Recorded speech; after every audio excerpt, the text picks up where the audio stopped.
for truth. Welcome to Duality Check, the podcast where two brothers embark on a journey through the realms of scientific inquiry, the mysteries of the past, and the uncharted frontiers of spirituality. Join us as we explore the wonders of our world and beyond, all while embracing the roles of curious bystanders rather than experts. Together, we'll unravel the tapestry of existence, blending the dichotomies of knowledge and wonder. Get ready to question, ponder, and delve into the dualities that shape our understanding of reality on Duality Check.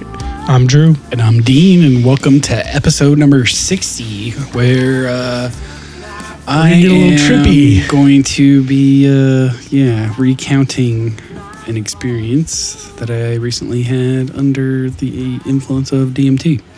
So It's going to be a wild one. We're going to talk about we're going to talk about all sorts of stuff, but consciousness and reality, and we're going to get into some things. So, and then I also on. brought my tarot deck and figure we can get into that, but I don't know if we'll have time for that. We'll see. Anyway. Yeah, we'll see. I want to. And honestly, we could probably make a whole episode just out of doing that. I'm just down. Like talking about it, like going through a reading with you, Sure. talking about the cards, the philosophy. That's next week. Next week. Tune in next week. But the good thing is you brought it this week, so now you'll remember it next week. Right. Now we'll just bring it every week now. For sure. Never know when you need a reading. For sure. Cool. Well, so not much. Should we start with some listener communication? Was that new? Is that the one that we already talked about? No, this is new. Oh, is it new? Well, wait. 8 days ago. We recorded 8 days ago, so I think that's new. Okay. Yeah, I don't recall him. Yeah, I don't think we read this. All right. I remember seeing that. So this is from Greg. He says, "Hello, guys. Interesting stuff said by this alleged alien at some point about some guy who will deceive people, nuclear attack, and so on, especially on the context of the current events. But on the whole, I think it's made up in some AI software like Stable Diffusion or something like that. And didn't say a word about climate change. Strange. It's, in my opinion, one of the factors which will bring civilization collapse eventually. I think it's only a matter of time. Anyways, I'd love to talk to you guys more about things. Love to share thoughts and ideas, but I didn't have Facebook, IG, TikTok, or Twitter. I was trying to open your website, but it says there's been a critical error. Yes. You pointed this out, and then because of the way I've been going to it, I haven't been noticing it.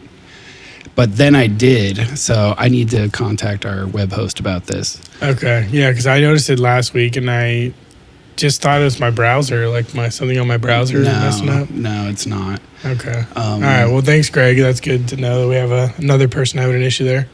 He says, "Why don't you guys make a Discord for your podcast?" We've talked about that. He says, "I use it with my UFO/paranormal community in Polish, and it's great.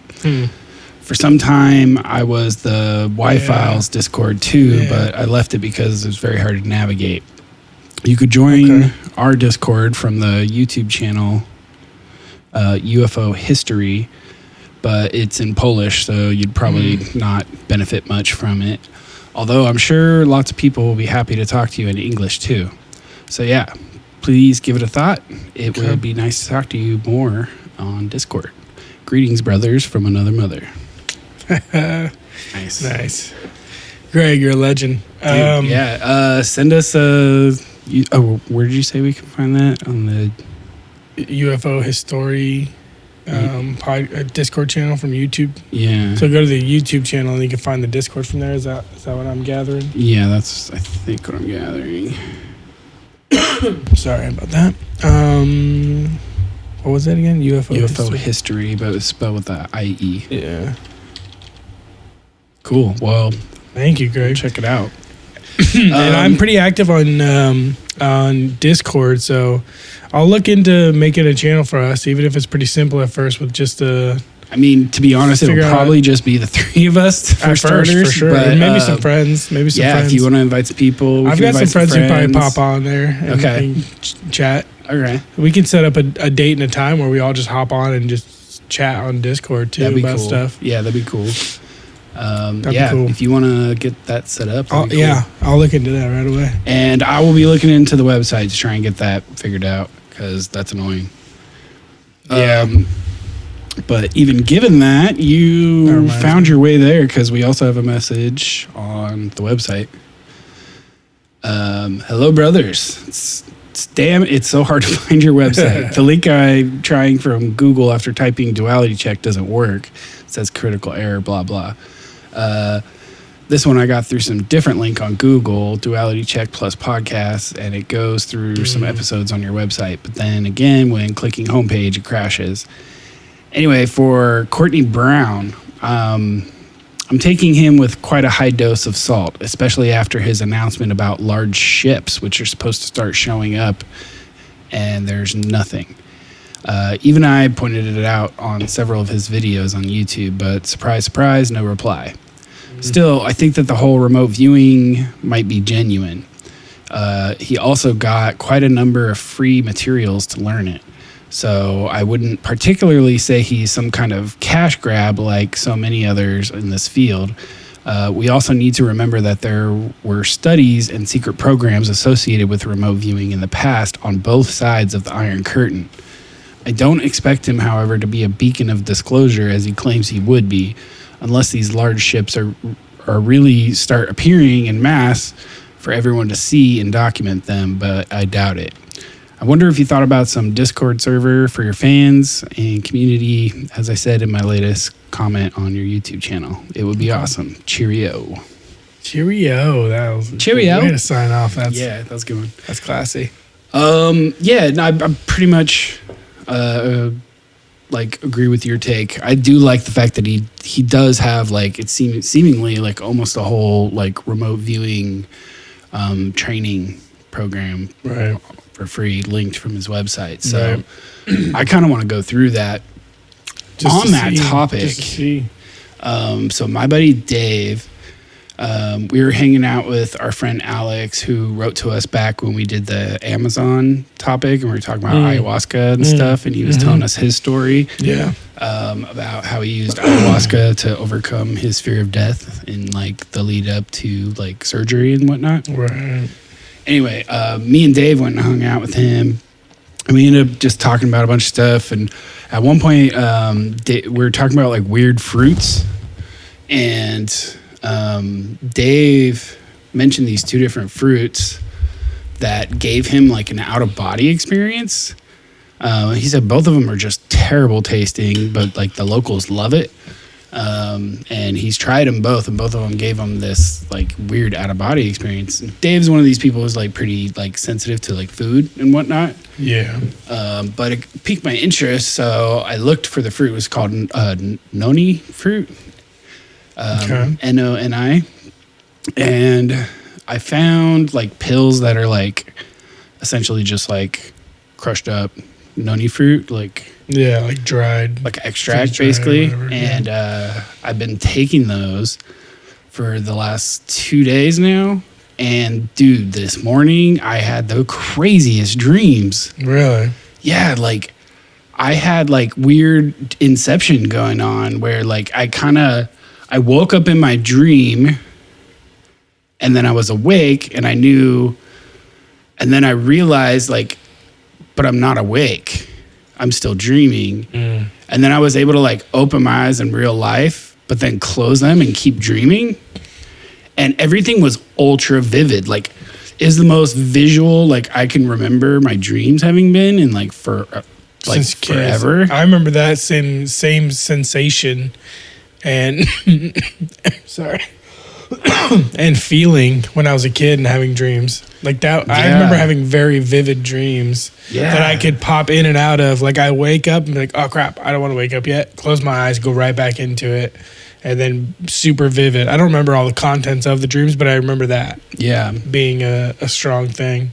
So I'm gonna keep taking these and see Interesting. if that's like a consistent thing that it's causing in me, because it was pretty rad. Yeah, I bet. Like I was basically, we had talked I was about- basically lucid for a while. I was like trying to control it, like Yeah. after I closed Yeah. my eyes again. Yeah. Do that enough.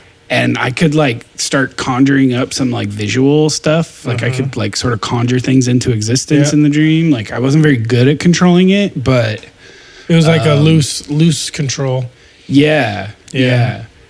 And I know that's, according to a lot of people, that's like that's like on the steps towards like being able to like astral project, which is something I would love to be able to do. So anyway, Absolutely. I'll keep reporting back. But Please do. I And thought if you have more things like this happen, let me know and I want to get some. Yeah, right. The noni fruit. Is it just like a noni fruit tablet that you're taking? Yeah, That's what and it's it called? says to take one daily, but I've been taking 4. Oh shit. Okay. But it's fruit, so I figure what's worse Sure. than having. Sure. So Sure. Might have 4 out of body experiences. yeah, I haven't had an out of. I mean, maybe like not like It's a hard to conventional tell. out of body Yeah, it's hard experience to where know, like right? I'm like hovering over my body and can see myself or anything. And like aware that. of it. Yeah. But it was weird that I woke up, but I wasn't awake. Yeah. And it was weird because like I was in my bed in the same position I was in my bed, but then weird dream stuff started happening again. Mm-hmm.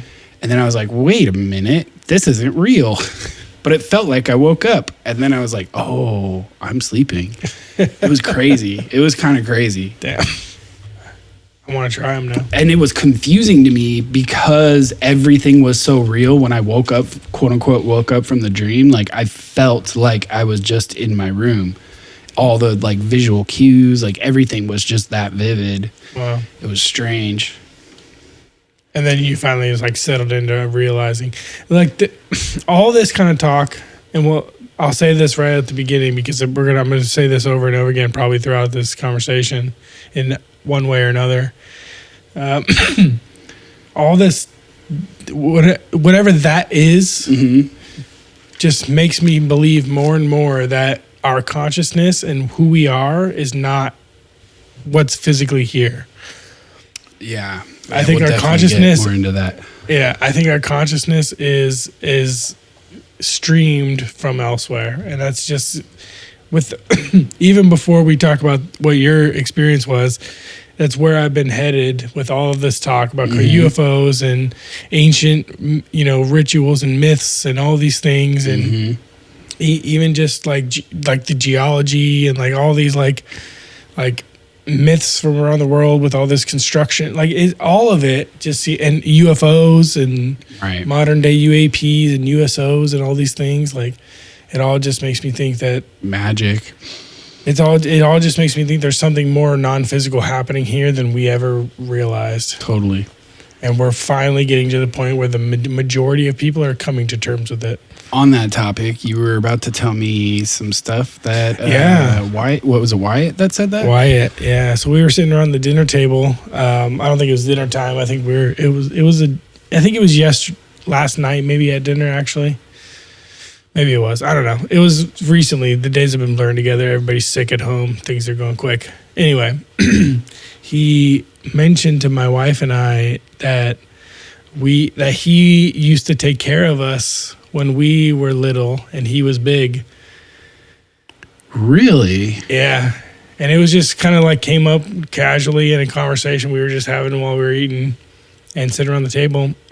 And he was like, yeah, when I was big and you were small, I used to take good care of you too. And it kind of stemmed from like, we were talking about how we're all sick and like, we got to take care of each other and stuff. And like, that was what his next thought was like, I used to do this too for you when you were little. What? And it was like, that was the thread, right? Like it wasn't like I could be like, what else did you do for me? And he would tell me something else. Like it was more like, oh, I would take care of you when you were little and I was big. And he had other things. Like it was more like, yeah. And I used to drive a car. Like he used to say that, like he would say that. And it was just like, I used to be big enough to do all these things. And I was like, okay. And then me and Rachel looked at each other like, and then we both started asking questions. Excuse me.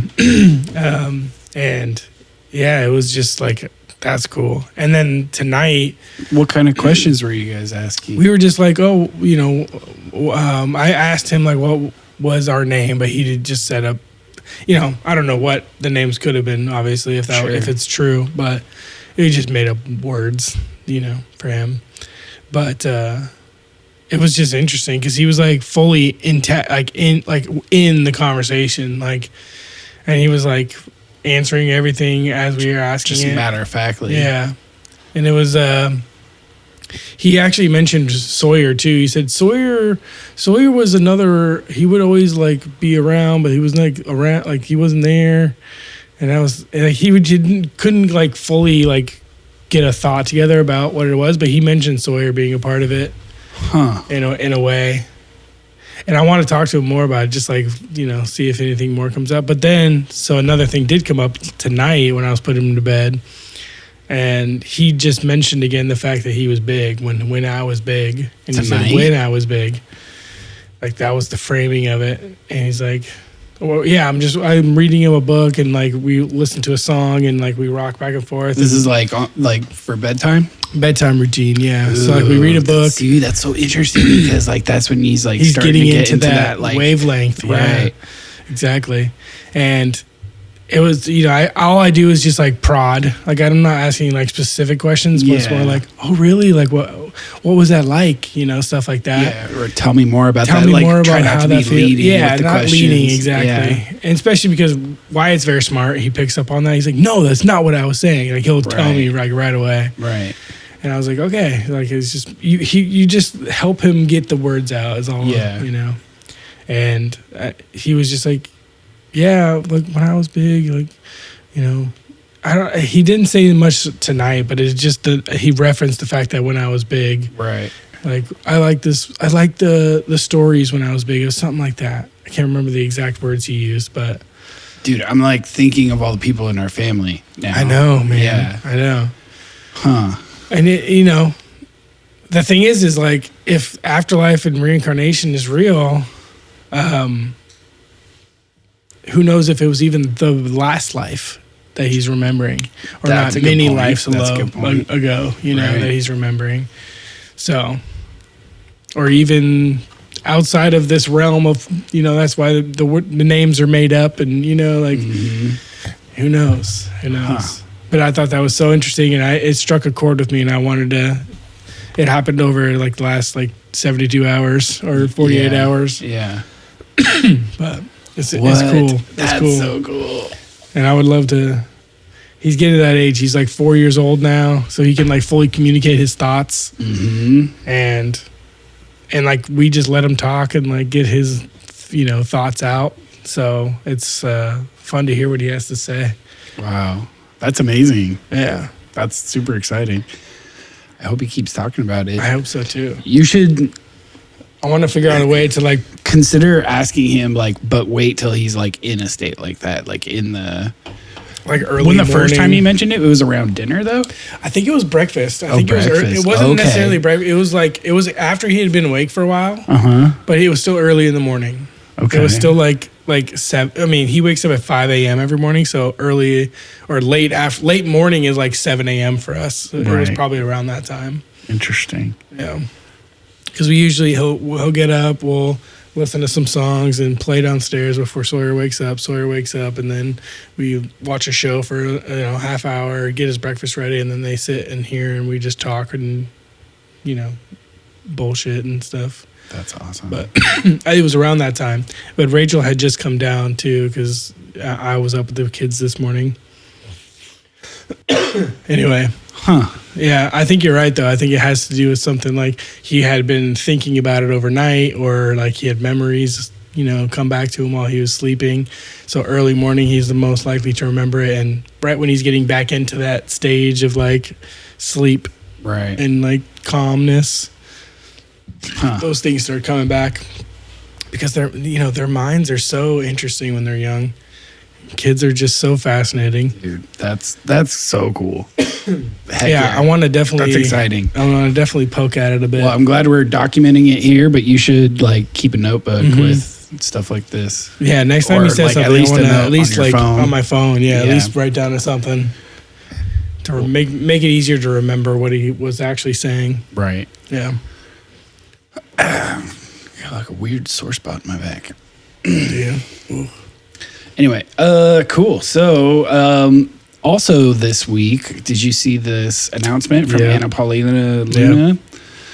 I did. About big. a task force Hopefully on the it's real. declassification of federal secrets. Yeah. So I thought we should listen to this here. With the stroke of a pen, he committed to declassifying the files concerning the assassinations of President John F. Kennedy, Robert F. Kennedy, and Dr. Martin Luther King Jr., a decision not just monumental, but pivotal. It is with profound honor that I have been entrusted by Speaker Mike Johnson and Chairman James Comer to lead the House Oversight Task Force on Declassification of Federal Secrets. Together with the help of the White House, our intelligence allies, the Department of Defense, the Department of Justice, we will be conducting investigations into the following: the assassinations of JFK, RFK, and Dr. Martin Luther King, unidentified aerial phenomena, also known as UAPs, unidentified submerged objects, also known as USOs, the Epstein client list, the origins of COVID-19, and the 9/11 files. This task force will be a beacon of bipartisanship. On the Republican side, Representatives Burchett, Boebert, Burleson, Crane, Gill, and Mace will be joining me, although I'd like to note that I'm expanding this to the entire governing body and will be allowing certain members to waive on. Our first hearing is set for March. The date will be announced soon, and we've already initiated close to a dozen communications with various agencies, to include Pam Bondi at the Department of Justice and the Secretary of State. This will no longer be a task force that makes bold promises only to fade into irrelevance or send strongly worded letters. This will be a relentless pursuit of truth and transparency, and we will not stop until the American people have the answers they deserve. We will cut through the bureaucracy, challenge the stonewalling, and ensure that the American people finally get the truth that they have been denied for too long. If we are to endure and thrive as a nation, we must restore trust through transparency. The American people must be trusted to think for themselves, to form their own judgments from the truth that they are entitled to know. We've been treated like children for too long and kept in the dark by those we elected to serve us. It is my solemn duty to begin mending this trust, to form a new relationship between the government and the governed. Let us embark on this journey together towards a government that does not serve, but one that enlightens. That does not just serve, but one that enlightens. Trust through transparency, that begins. Yeah, I mean, I love the words. Mm-hmm. Let's see what happens. Mm-hmm. I do hope that what we have now is, and I just want to say too, I'm not a Trump guy. I like shaking up the status quo. Mm-hmm. That's what he represents in my mind. I don't care about there has been zero presidents in our history that are perfect people that have nothing negative to say about them. Not one of them. There's not one person in the world that has nothing negative to say about them that are perfect. Okay, so let's just get that out of the way. But I do think that status quo needs to be shaken up, and I think that what we got going on now is shaking up what it means to be a government, and I think that, you know, not everything that he's doing is going to be, good, but it's not also not all of it is going to even see the light of day as far as actually being done. But what I think he's doing now is like shooting buckshot.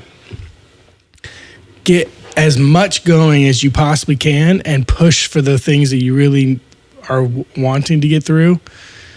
Yeah. You know what I mean? What excites me about this and Anna Paulina Luna being involved is that she's been already pretty involved and interested in the UFO topic and the hearings that have been going on with that.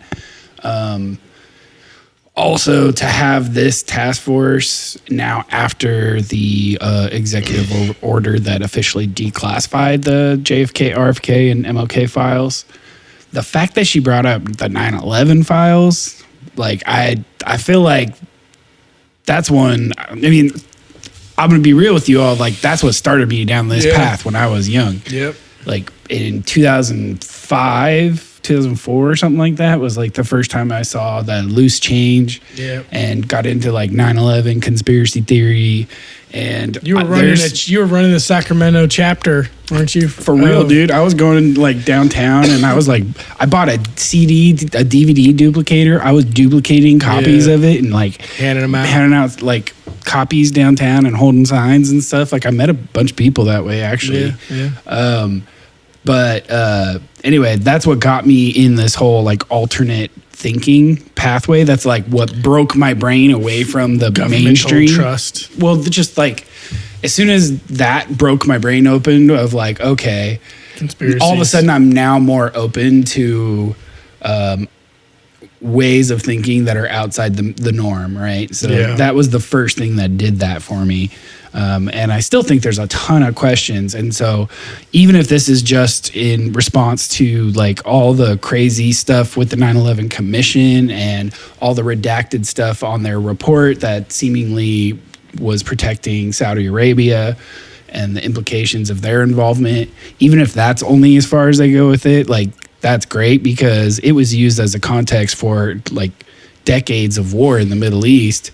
And the one country who seemed to be implicated seemed to be minimized by the 9/11 Commission. Yeah. But really, I would love to hear someone address Building 7. I mean, it's what once you get past Building 7, the towers themselves. Sure. But like the towers, dude, for sure. The engineers, the evidence that the engineers. If you're talking to and me the about it, yes, I want more questions answered on that. But if you're talking to the average American people, I think it's a lot lower hanging fruit. Like in order of the low hanging fruit, like the Saudi Arabia implications. Above that, the Building 7, and then less because if there's something going on with Building 7, you don't necessarily have needed something to go on with the towers too. That already, anyway. Yeah, no, But one could imply the other once you, anyway. I see what you're saying, yeah. So that's not a huge thing I spend any time on anymore, but the fact that she brought that up, like, super surprised me. I would love to hear some answers on that. If we find out that but the thing is, I just don't feel like there's so many people making noise about it these days. So the fact that she mentioned that was, I felt like she didn't have to. Right, absolutely. And that's where I think where Trump and whoever is helping him orchestrate this whole grand thing that he's got going on right now, because it's not him by himself. We all know that it's not him by himself. Of course. But anyway, whoever is smart enough to know that you have to crack open the things that are going to help your case, right? If he's trying to help minimize the previous administration's government policies and the way that they grew so big and they started infiltrating American lives so they can spy on us and all these things, you have to go to where it happened. Right. And that a lot of that, national security, spying stuff that has been going on has stemmed from 2001, right, when the 9/11 attack happened, because there was basically zero trust in Americans at that point. It was a turning point in this country because it was when we got the Patriot Act, and the Patriot Act gave the federal government an entire new host of powers that they never had before, and that was the beginning of the endless. Well, not the beginning. That was the real ramp up of this endless war cycle that we've been, embroiled in. And so I think it's super important. It was what gave so much more power to the national security state. So if you discredit the government at that time by leaking whatever it is, the information is that's going to be damning, you can say, "Hey, look, I get it. You're pissed. We're a new government now. We need to understand that what has happened for a reason. So we need to get past that, and we need to really look at what we're going to do now." And that could get the people behind you enough to really shake shit up and have popular support behind all of these decisions, which means people leveraging their congressmen and congresswomen to make action on the Hill. So when we go and see these votes happening, there's real change could happen from this. But you're right. She is using the right language, like using the language that we that they have to earn our trust back Yeah. through openness is the right attitude to have in this, Absolutely. because just like even as they start to declassify stuff, people will still be way skeptical about the Skeptical about everything. about the motivations of it. Yeah. And so it's going to take a lot of consistent openness and honesty to really earn back the trust of people. And get people on board with actual shakeup and change. Right. Yeah. Right. Because, I mean, there are a lot of fear mongers out there too, saying that this whole idea of shaking up the government is going to topple 200 years of success in our government, and the United success States for who? That's what I mean. It's like they're gonna frame it in such a way that like they're trying to get at people's patriotic. We thing. also got core. We also got Tulsi and RFK Jr. confirmed this Yeah. week. Cash Patel should be early next week, I believe. Him as a director of FBI would also be another important piece to all this declassification stuff. So super interesting. It's very interesting times. Things are going to be changing in the next 4 RFK years. Jr. at HHS can help with, the openness on the COVID-19 stuff. And just health stuff in general, Yeah. like studies, making sure that like food studies aren't. Hopefully, the hope is that he'll be able to keep on top of and put together some sort of system to keep the testing and drug companies from like putting shit in our food. And Yeah. At the very least, our taxpayers should not be funding our unhealthy trend, Yes. right? Like Yes. our tax dollars, if they are funding anything, should be funding The health. a trend towards becoming more healthy. So hopefully if we can get that in place, that I would be quite happy with that. And that would be a huge step forward. Yep. Anyway, we've got some interesting little UFO stuff to go into, and then we'll do that. Then we'll take our And, first break. So let's take our first break now. We'll come back and do that, Sounds and good. then we'll hop into the DMT. Yeah.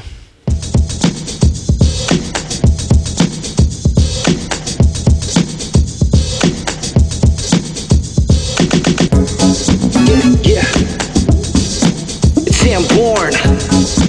Soul food, let's go. Yeah, Denver J.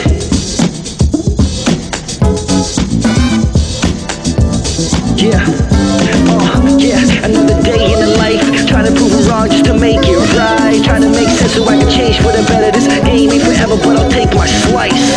Play my part in this play that I write. Tell my girl everything's alright. Just hold on tight, it's gonna be a long ride from here. Moving back before you know it, watch my back cause I'm going in.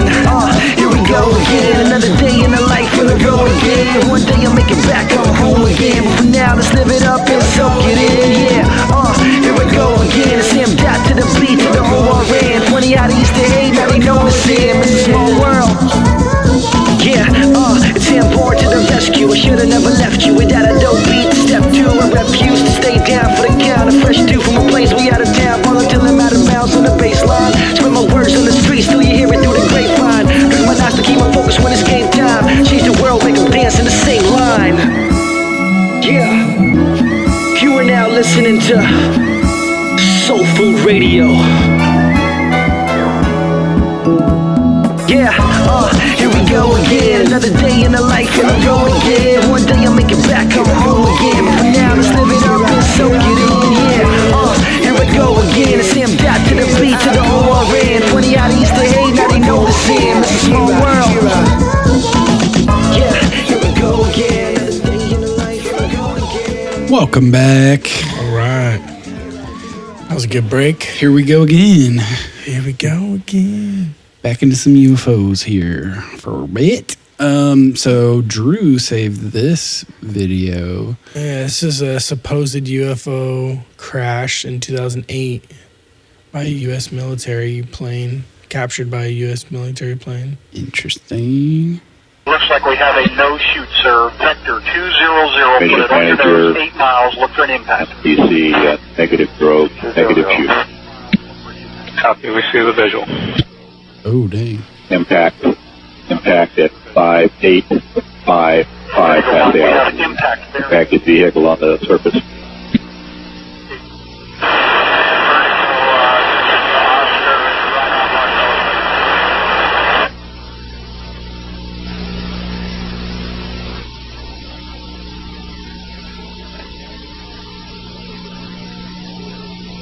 Oh, and then the top or the person who posted it said, "Title is wrong. I apologize. The video is a crash site of the Genesis space capsule in 2004."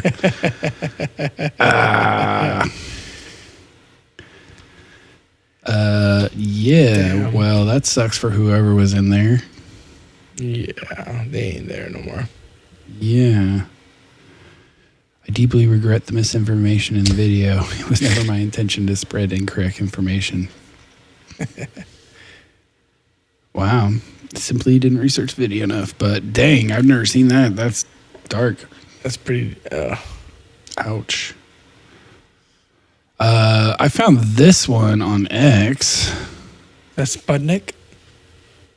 World's best sphere UFO footage. In 2014, ex-DOD therapist Rick Ybarra filmed a metallic sphere hovering near San Diego. The 4 to 6 foot object defied wind patterns, had moving antenna, and matched a 1968 Brazilian Air Force sighting. Days later, drawn outside by a strange urge, he saw another one. Yeah, how's that thing? I could see the object floating almost as if it was in water. It would rise up and down just slightly and sway back and forth a little bit. And then the more I looked at it, the more I could see faintly some windows or a stripe going around the center of this sphere. And I decided, well, it hadn't gone away after 2 or 3 minutes, so I thought I'd take a chance, run inside, grab my camera, a Nikon, came out, set it up on a tripod, and started taking photographs of it. So that's an interesting one. I don't know what to think of it, but that one doesn't look super advanced, I guess, to me. Right. Maybe this is like a reverse engineering project or something. That's like somebody from the 1920s or 50, I don't know, between the 20s and 50s, sending something into the future accidentally. That's what it looks like to me. Top comment here. It's a model someone made of Sputnik out of a it balloon that's tethered on the end of the wire sticking out from it. This was shown and solved in high resolution a long time ago on the It's Redacted channel. Missed those guys. Interesting. So yeah, it's a model of Sputnik. I was correct. Initially, I said it looked like Sputnik. Yeah. Then I found this one this week of a clip of the Coast to Coast AM with George, not with George Norrie, with Art Bell. Art Bell, yeah. The Area 51 scientist that called Art Bell still holds weight to me. That was the person who posted this. Listen to what he says. Extra dimensional. That extra dimensional always gets me. I don't believe this was a hoax. I think it was covered up 2 weeks after. A lot of the things he said in a way are starting to show up now in current day. There's just something about this audio. I know it will get flamed and this place is tired of the woo, but this just never felt fake to me. So let's check this one out. In 1997, a syndicated talk show host, Art Bell, received a frantic call from a man claiming to have worked in Area 51.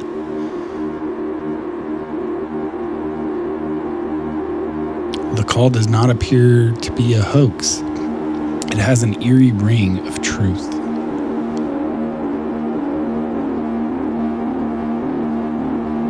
The call was immediately knocked off the air.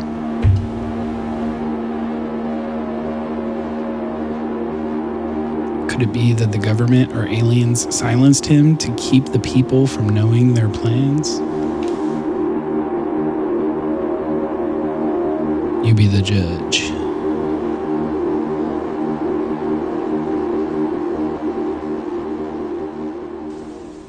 Line, you're on the air. Hello. Hello, Art. Yes. Hi. I don't have a whole lot of time. Well, look, let's begin by finding out whether you're using this line properly or not. Area 51. Yeah, that's right. Were you an employee or are you now? A former employee. Former employee. I was let go on a medical discharge about a week ago, and I've kind of been running across the country. Oh man, I don't know where to start. They're gonna they'll triangulate on this position really soon. So you can't spend a lot of time on the phone. So give us something quick. Okay. Okay. What we're thinking of as aliens are they're extra dimensional beings that an earlier precursor of the space program made contact with. They are not what they claim to be. They have infiltrated a lot of aspects of the military establishment, particularly the Area 51. The disasters that are coming, the military, I'm sorry, the government knows about them, and there's a lot of safe areas in this world that they could begin moving the population to now, Art. But they're not doing anything. They are not. They want the major population centers wiped out so that the few that are left will be more easily controllable. Discharge.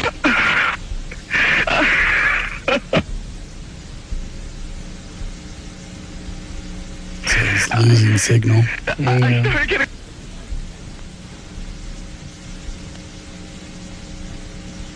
And it says transmission lost.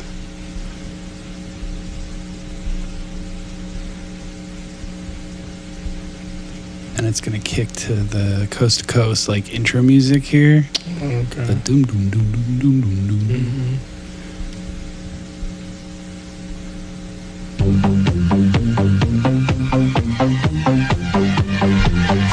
It says backup system now running.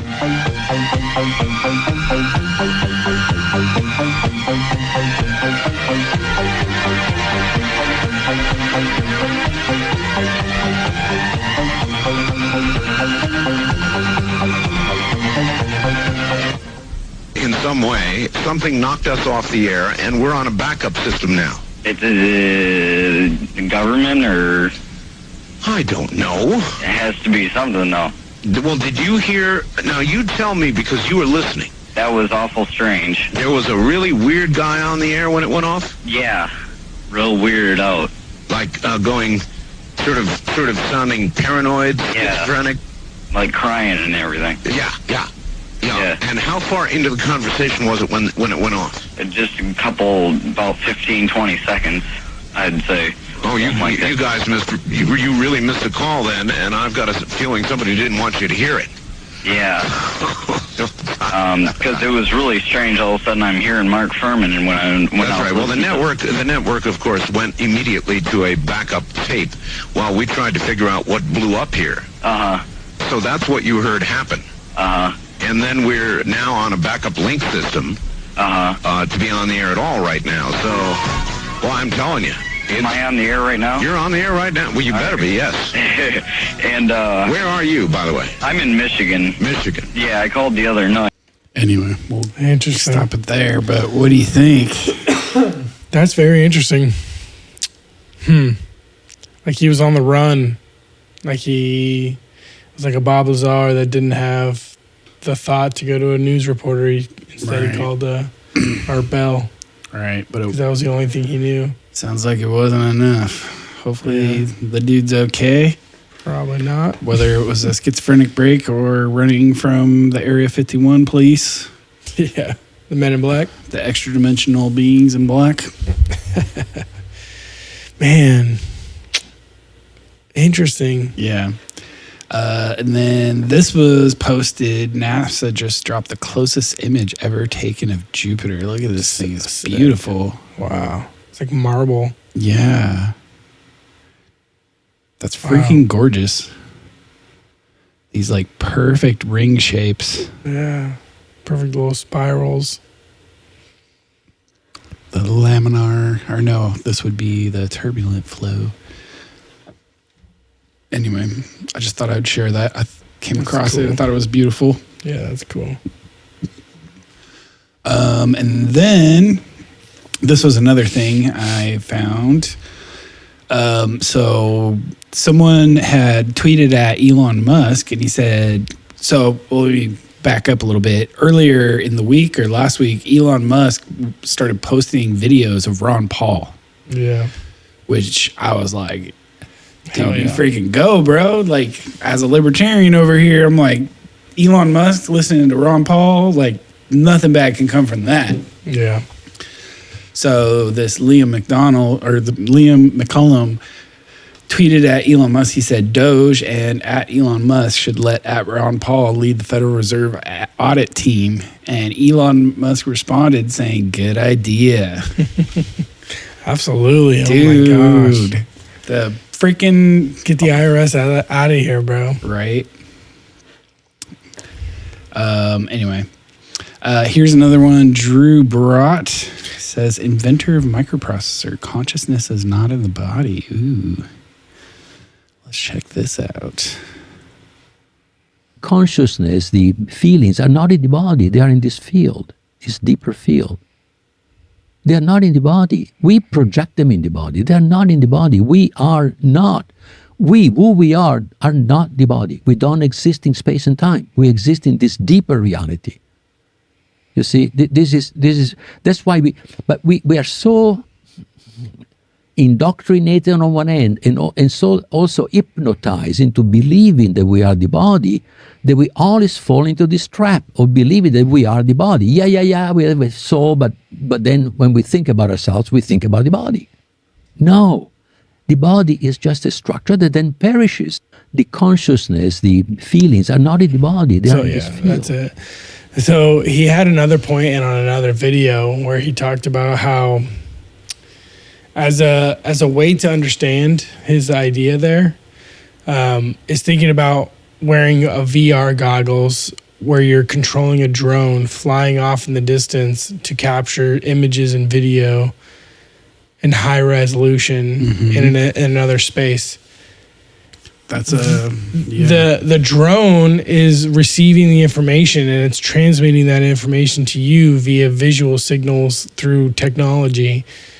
So in his idea is like the idea like consciousness is not happening in where the physical manifestations of the images are happening.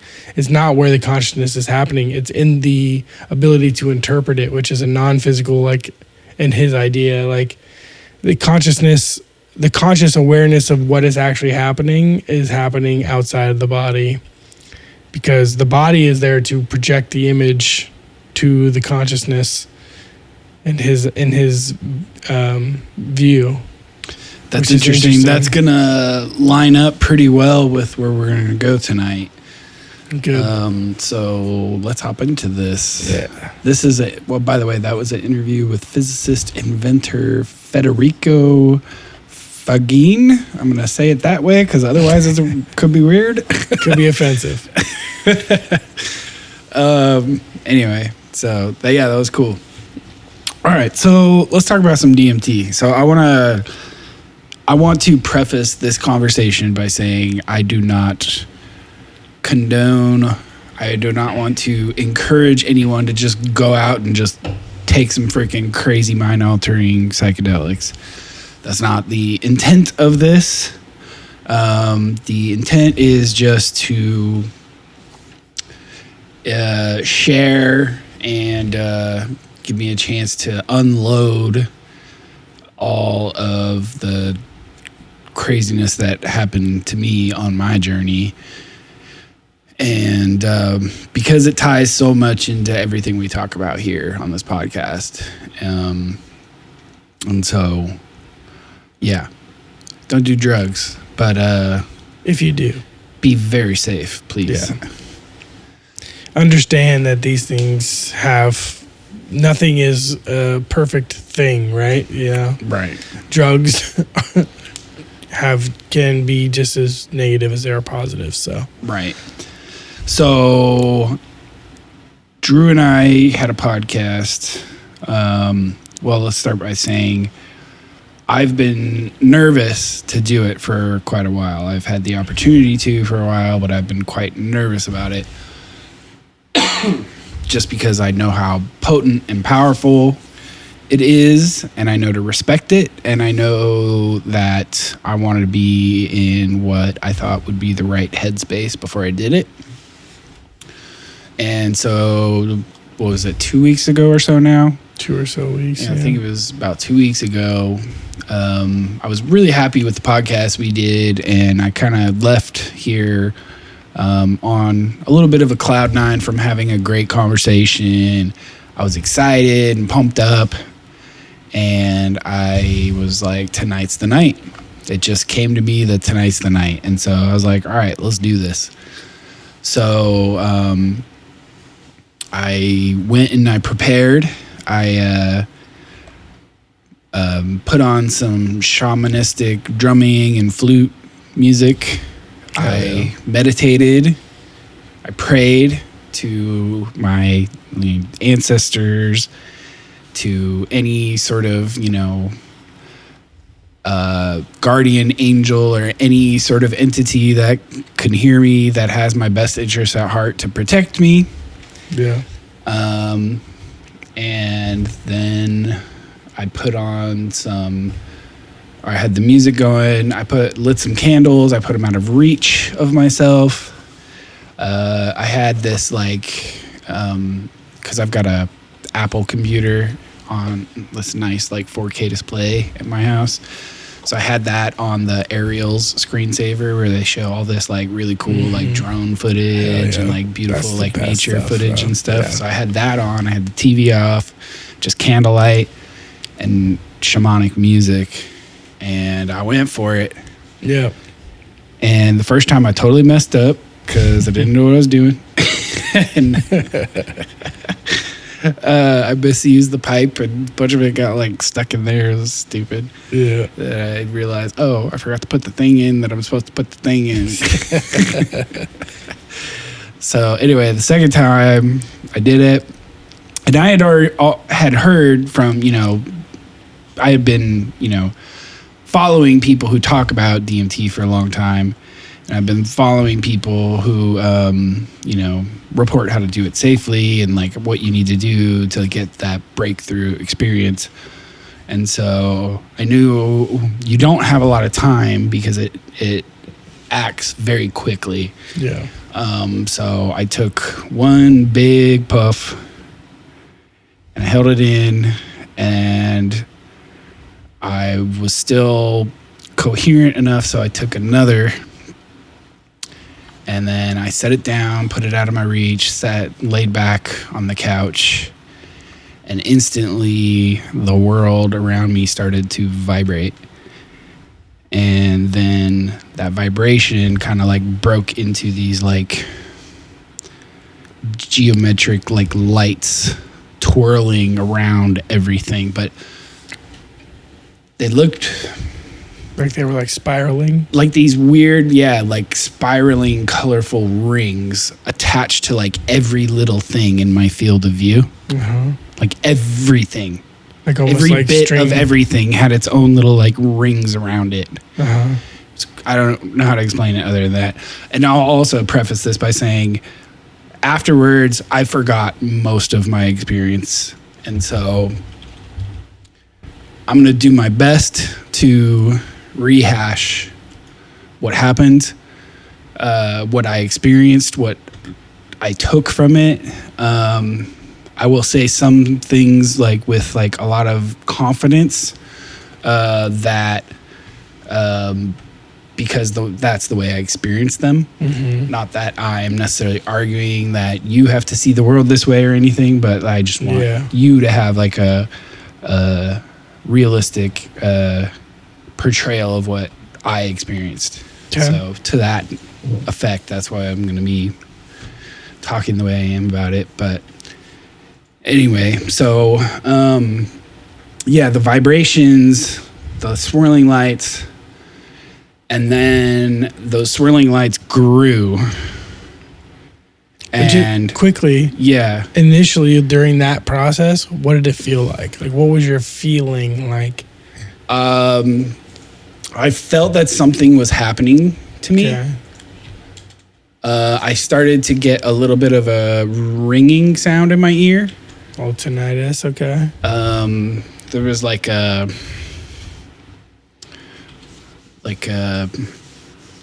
weird physical feeling. I don't know how to describe. Almost like goosebumps, but that's not right. So then these visuals start. The circles and colors that are attached to everything start growing, and then they kind of turn into like kaleidoscopic.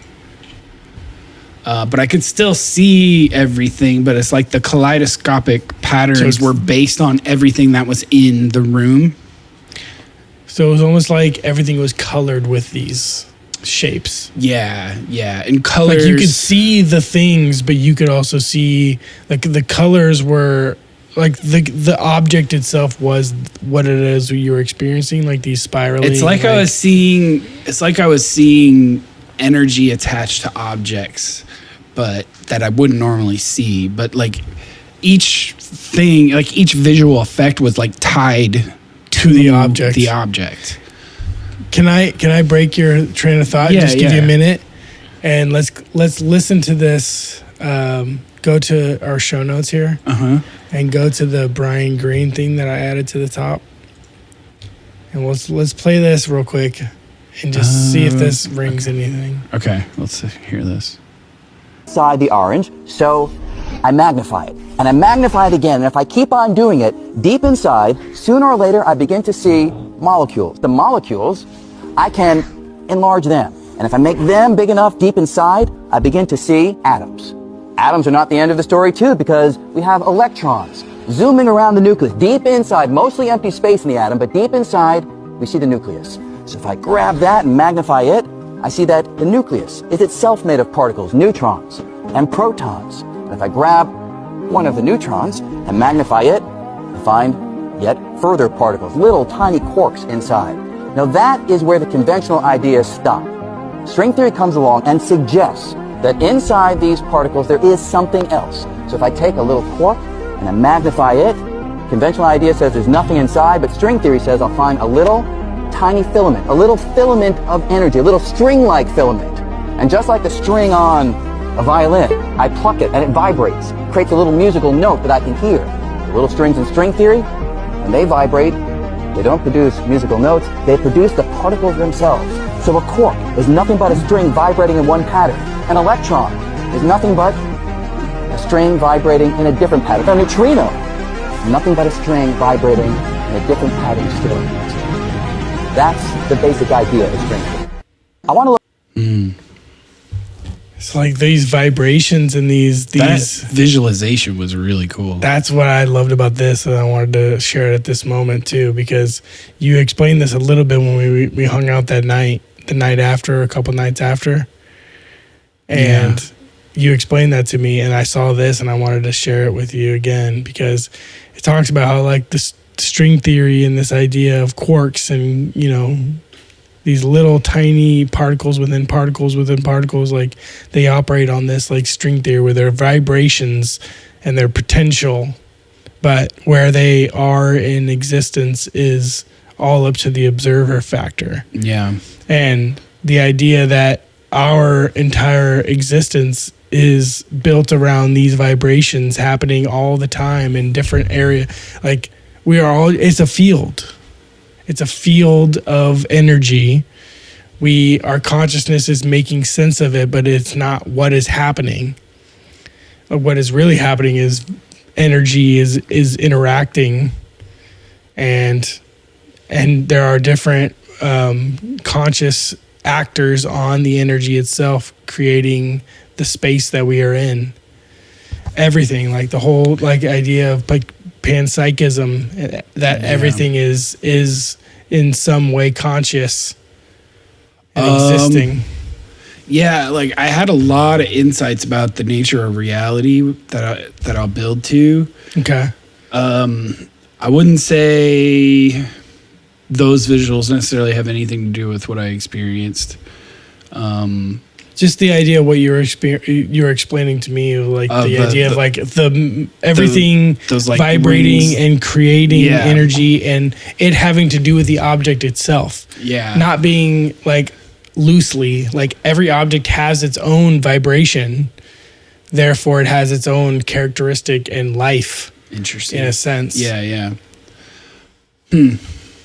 No, I mean, I just don't really necessarily have anything to say about that. No, per you se, don't have but, to necessarily. I just thought it would be interesting to interject here for a second. For sure. But yeah, keep going, please. Okay, so these vibrations give way to these rings of light, which grow and turn into this kaleidoscopic image where I can still see the room I'm in. And then that ends because the room I'm in front of me, it starts to fold away. Like almost like, I don't know how many, like an octagon, a 12-agon, whatever, but like chop the room into that and then take those angles and fold each one away at its respective angle or whatever that's cut. I kind of described it to you this way before, and this is maybe the best explanation I can still give. It's like you know those they're like fidget toys. It's like a tube of fluid of plastic, but it's like a long torus shape, and like you like can squeeze it, and it will like move. Yeah, like the plastic around the fluid will start to like move. I'll try and find a picture of one to share with you guys. It's almost like I was sitting in front of one of those things, watching it, and it started to rotate out.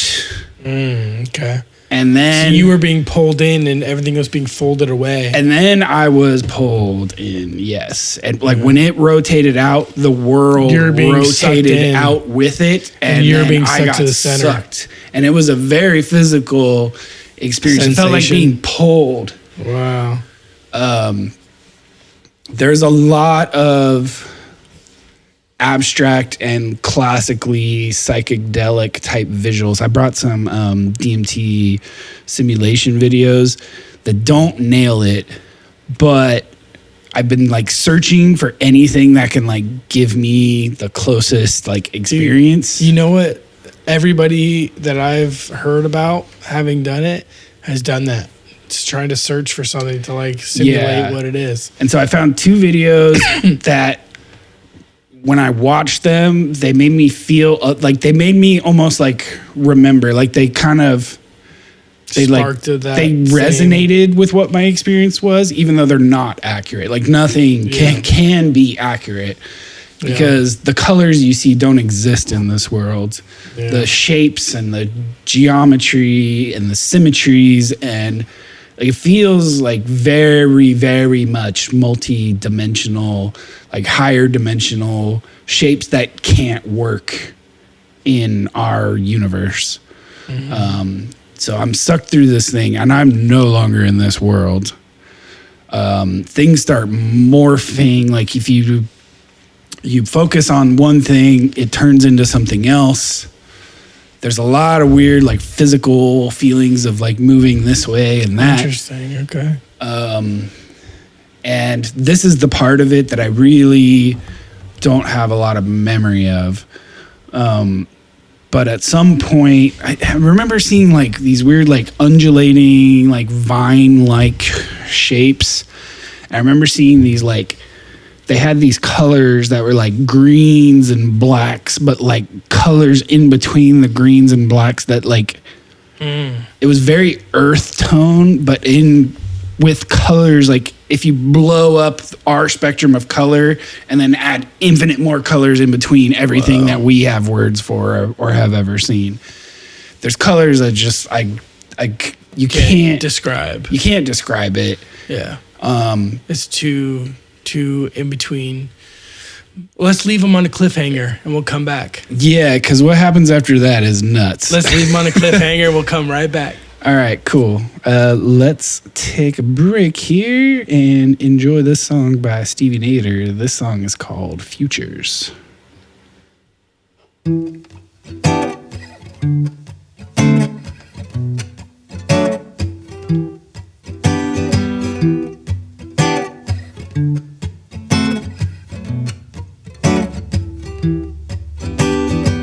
I never understood or really even cared until I thought I should.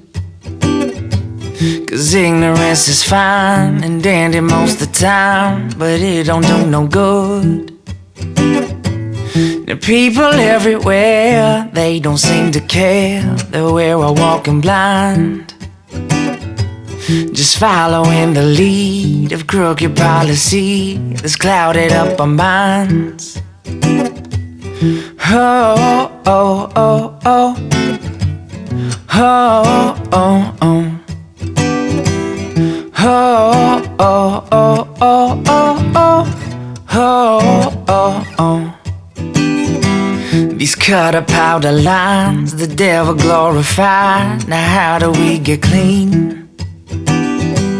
The garbage on the telly, they're always trying to tell me what sex is supposed to be. The poor and sickly man doing all he can to get the care he needs. But how do we get healthy when what we eat is filthy? Just corn and chicken feed. What kind of future? Future, future. What kind of future? Your future, future, future. Oh, oh, oh, oh. Oh, oh, oh. Oh, oh, oh, oh, oh, oh. Oh, oh, oh. These politics are run by auction out election. You think your vote is won, it's all just predilection. Not for democracy, but polyarchy. Big business kings and queens ain't no 1%ers. In all big industry, they're only fueled by greed. They calling all the shots. They're holding all the power and taking down big towers. They're pulling inside jobs. What kind of future? Future, future. Yo, what kind of future? Your future, future. What kind of future, future, future, future? What kind of future? Your future, your future, your future. Oh, oh, oh, oh. Oh, oh, oh. Oh, oh, oh, oh, oh, oh. Oh, oh, oh. I never understood or really even cared until I thought I should. 'Cause ignorance is fine and dandy most of the time, but it don't do no good. Welcome back. So yeah, let me just start this off with Marcus Aurelius's Meditations, page 132. I guess this is number 67. Nature has not so mingled the intelligence with the composition of the body as not to have allowed thee the power of circumscribing thyself and of bringing under subjection to thyself all that is thy own. For it is very possible to be a divine man, to be recognized as such by no one. Always bear this in mind. And another thing, too, that very little indeed is necessary for living a happy life. And because thou hast despaired of becoming a dialectician and skilled in the knowledge of nature, do not for this reason renounce the hope of being both free and modest, and social and obedient to God. Dang. So, what do you guys think of the new segment? I got this, thanks G-Man for the Marcus Aurelius book, Meditations. He gave me this one because he has a different translation of it that he says is a little easier to read. But okay. Like what he's saying there. We have to, remember, we have to act like we are essentially a supernatural being, Mm-hmm. Like who we are, the power we have, like we have to respect it. Yeah. We have to respect the power we have over our own physical nature too. Yeah. Right? Yeah. The words and the way we live our life and the way we think about what it is we are doing has a lot to do with the way we experience life. It has all of what it is you're experiencing, right? If you're caught up in the past, if you're caught up in the future, it literally determines what it is you're doing in the present. But if you're living in the present, you can make things up as you go. Right. Therefore not writing it and, putting it in writing. Yeah. Also, what Stevie talked about in his song is so good, dude. Powerful stuff, man. I wanted to thank him for letting us put his music on this podcast. Yeah, that's huge. I got to hit up more of the Love you, people I Stevie. used to record and just get their permission to put their music on because we've had our hands on a bunch of really good music. Be worthwhile. Yeah. All right, so let's that was our new segment, Marcus Aurelius, Marcus Aurelius, yeah. Meditations. We're We're just gonna be gonna- flipping through and just picking a little chapter and just reading one of his writings. Yeah, because here. sometimes they're really short verses, sometimes Yeah. they're like longer paragraph or two. Mhm. But yeah. It's fun to do, and we can maybe have some philosophical debates and conversations about these things. Yeah. All right, so we were talking about I just got swallowed up into a weird... And these vine-like, I got like protrusions sucked through, pushed you through or something. and you feel the experience of being pushed, or pulled, maybe. Yeah, or rotated through. It's weird. It's like it's hard to It's like explain. all of the- It's so all hard of to the explain. things. But there's like physical feelings that come with it, and there's auditory changes to the. I already had this like shamanistic music on, but DMT adds all of These this layers, like like- layers and like a chorus to it. Like Mm. it was a very auditory experience too. Wow. And I ended up, so what I don't remember a lot of it, and then I remember that I ended up at this like giant sphere-ish thing Okay. that was made of all of these organic shapes that kept ever changing. And I had a connection to it, like a communication with it. Some sort of channel opened up.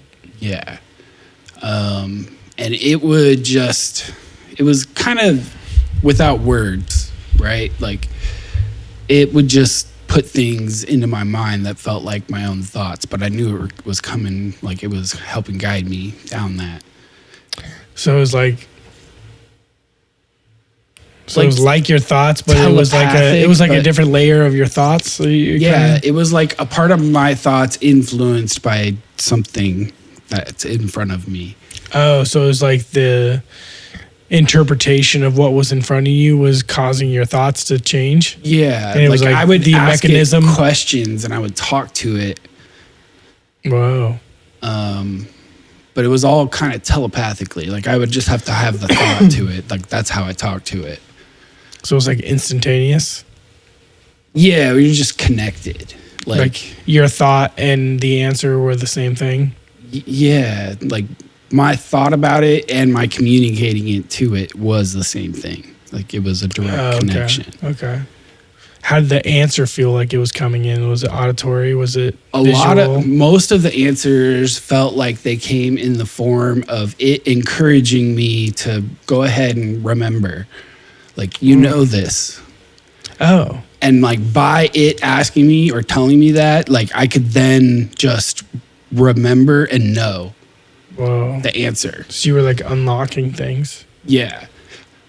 Like that's how the communication happened. And then it would be like a yes. And So like once you like broke enough barriers where the questions were more relevant. but for the answers? first thing that happened when I came in contact with it was just an overwhelming feeling of like love, joy, peace, connection, just like beauty. That's why you were so like comfortable, like just like being there. And I was like being connected to it was just a joyful experience. And I'm gonna give you all these things that like come to me that I remember, but like taking account this isn't necessarily how it happened in the order it happened, but these are all things that happen that come together because it's so hard for me to like piece together a linear narrative like of it. like putting some sort of timeline together. Yeah. Like you could tell once you lifted off and you were blasted off, something was different. Oh yeah. So like you can remember the lead up. Yeah. And probably the come down. Yeah. Yeah. Pretty vividly, but when it comes to like all this other stuff, it all happened in such a way that didn't feel like time was happening. I asked it who it was at some point. Oh, really? Yeah. Okay. And like, again, it's like, telepathic, like, right. And I'm like, oh, okay. Well, like, let's translate into my language. Like, this is like God. This is like me. This is Drew. This is every single person in our family. This is the world. This is life. This is consciousness. This is all.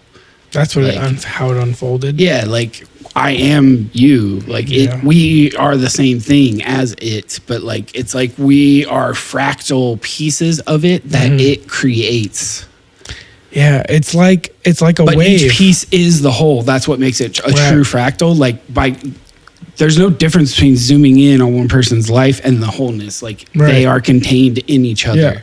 Yeah.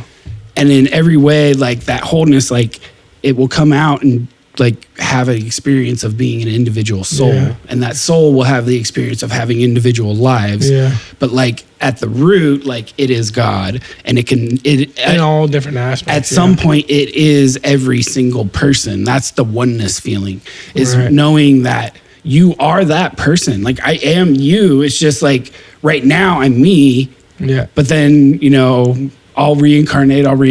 But eventually, like maybe I'll just be like, I want to go reconnect with God. And I'll go reconnect with God and realize, oh, I was God going down into this incarnation. Yeah. So like you actually are God, but like, and so you come back and then you become another person. So in the long enough terms, you are each person who has ever lived. Yeah. It's like it's because the like it's like the probability of almost. all of these things happening all simultaneously is like astronomical. So there's so much like there's a high probability that everything has happened.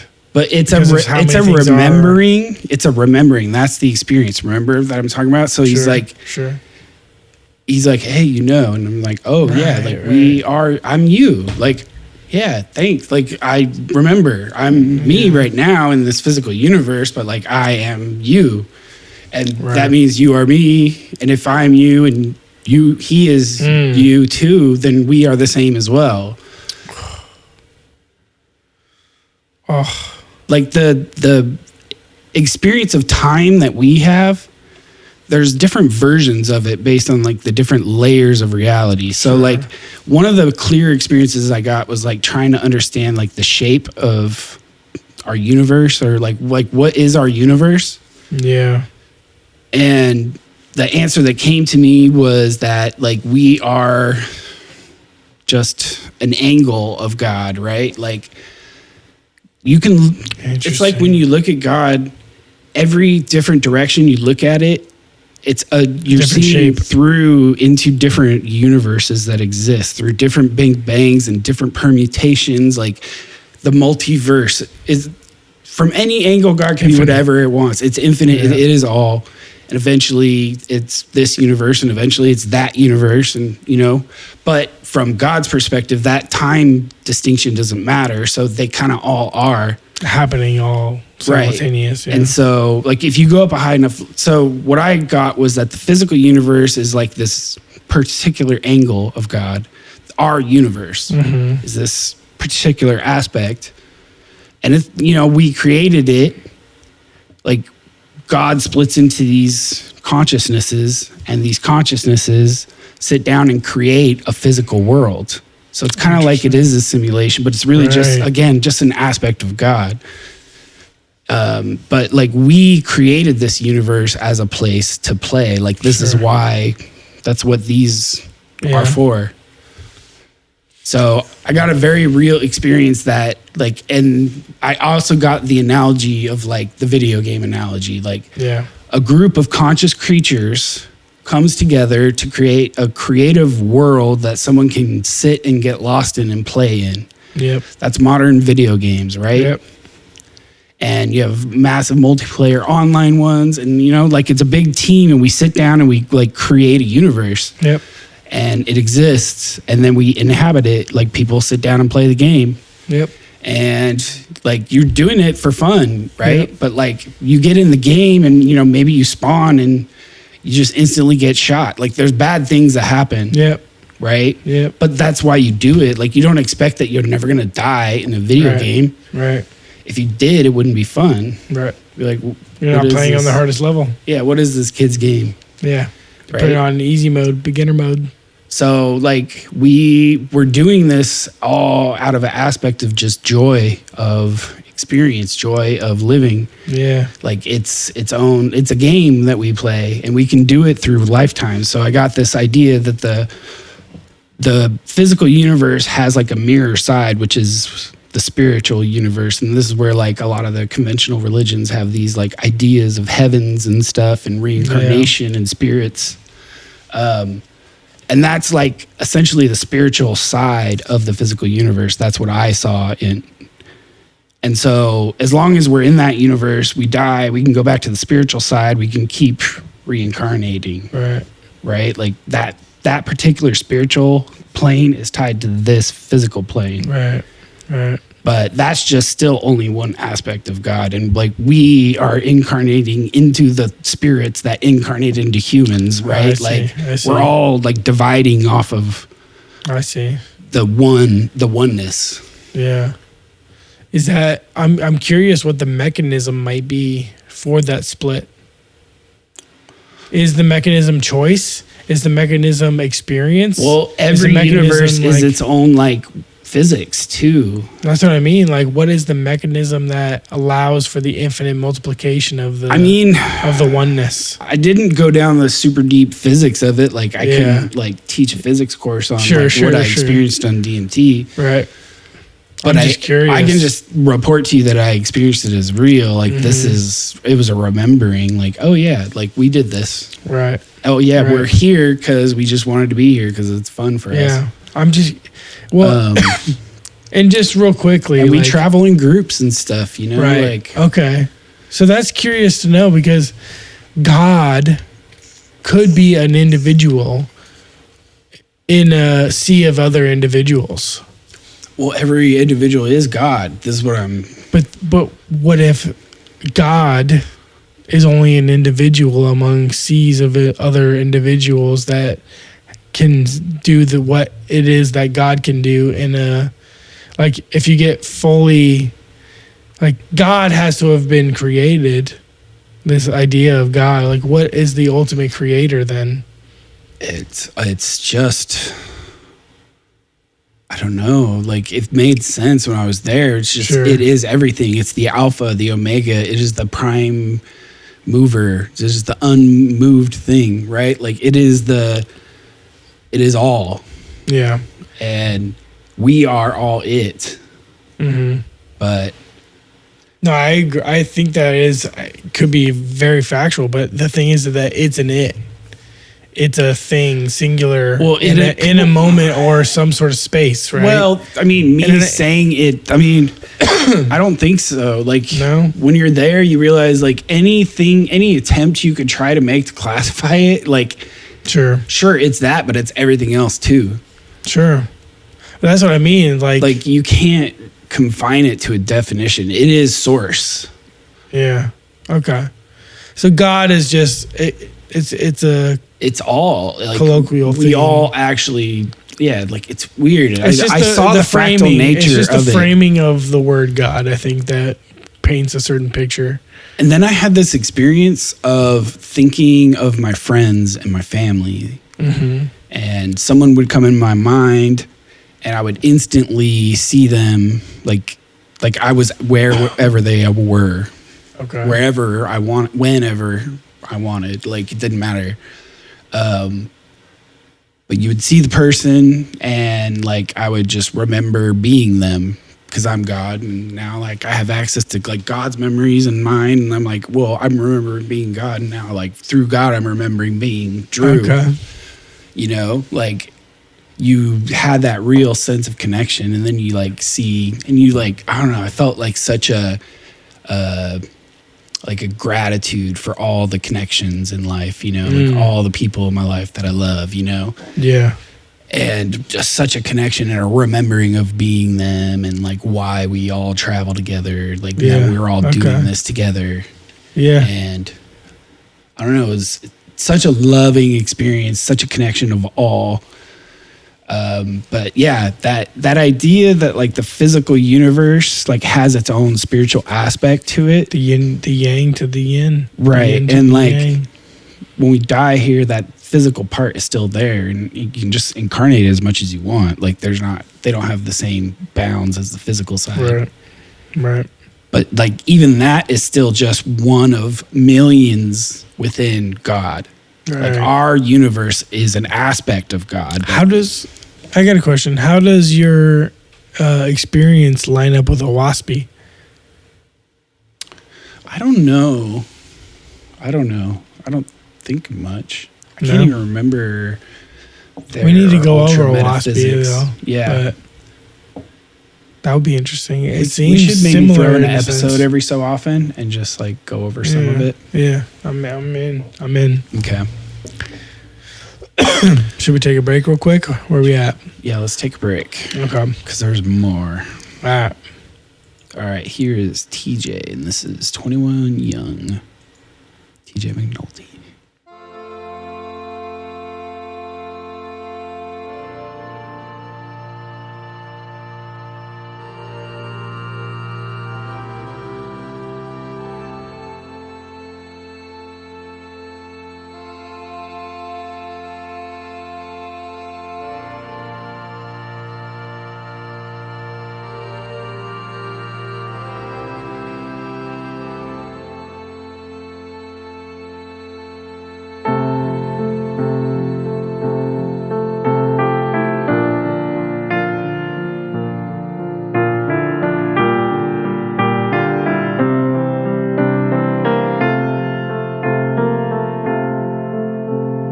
Words are only words, but I believed yours.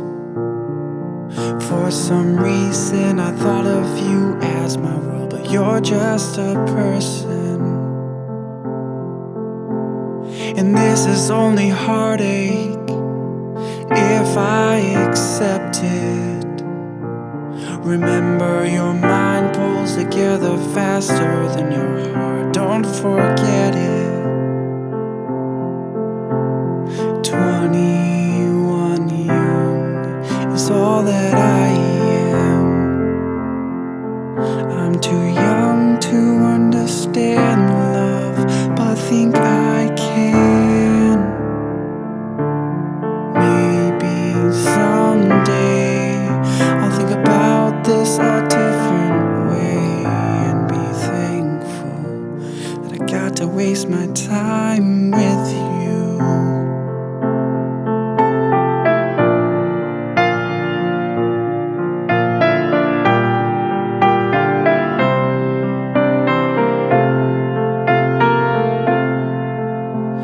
Well, I am only me. I'm sorry I don't exceed expectations you had for me. My apologies. But your love was only love for the idea of me. Well, yes, we actually had a click, but you got sick of me. I can say the same things. 21 young is all that we are. We're too dumb to understand love, but think we know our futures. Well, maybe someday I'll think about this a different way and be thankful that I got to waste my time with you.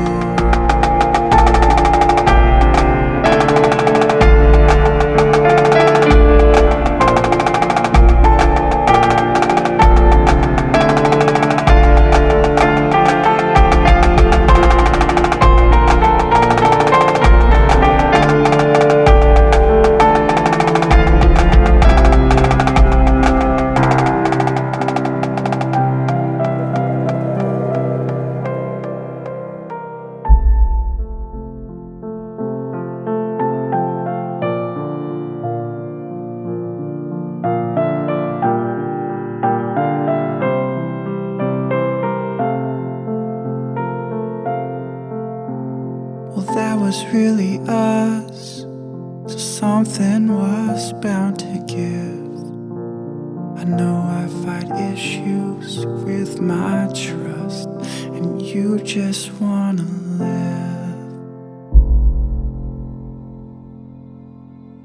Snare drums, oh, so classic. And then you get that nice little soft outro there. So good. So good. So where did we leave off? Yeah, I had a pretty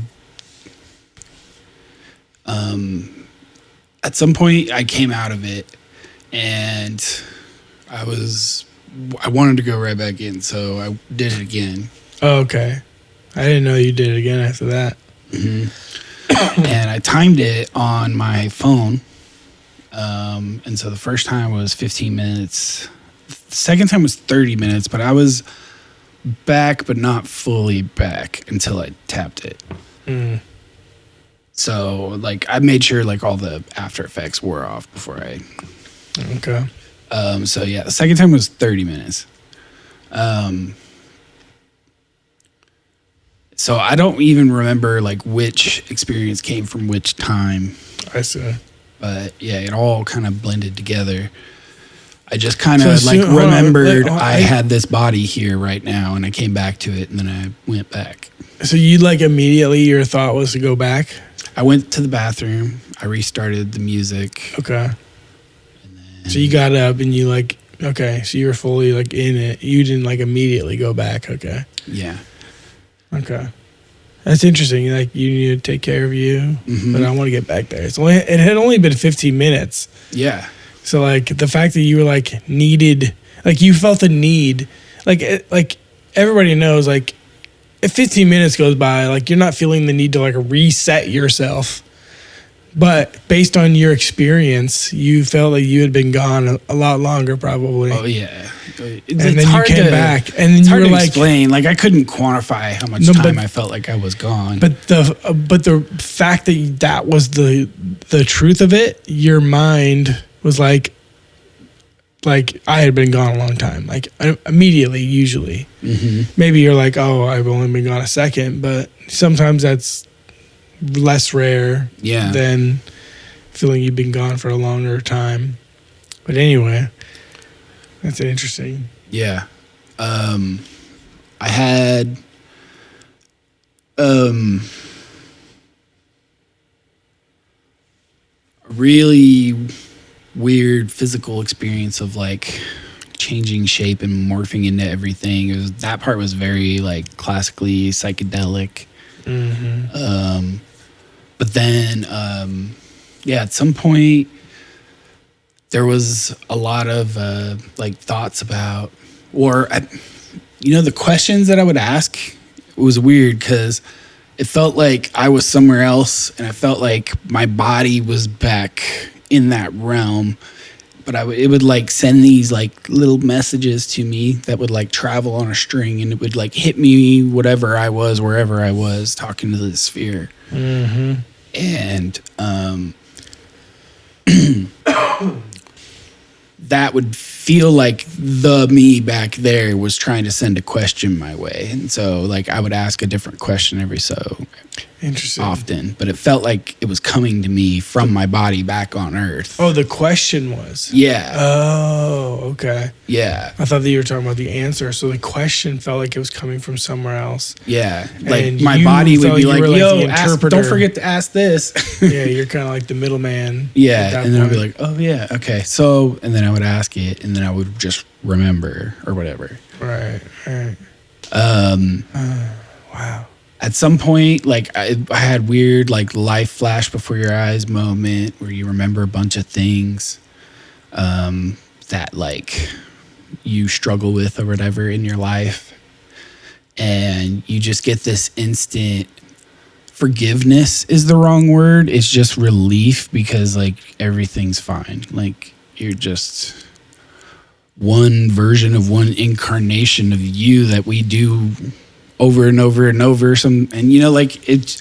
We're all doing all this to play, and we're playing in all these permutations, and not everything goes perfect all the time. And sometimes we're a dick, but like we're trying things, we're playing, like no one's actually hurt because like a life from that perspective is like, okay, well, we're trying it all. So We're like learning. there's going to be good ones and bad ones and long ones and short ones. And, so like, from a long enough perspective, like even the tragedy is like you can see the joy in trying, you know?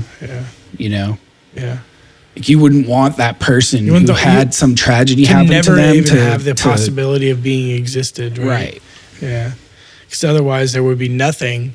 So it's better to have something than but nothing. everyone is just an incarnation of God. Like, But that's the point, right? Yeah. It's like the suffering that we suppose Mhm. is really just the joy of experiencing life. Yeah. In a weird like way. Like you just gotta but on a long enough eventually timeline, understand you that. are everyone.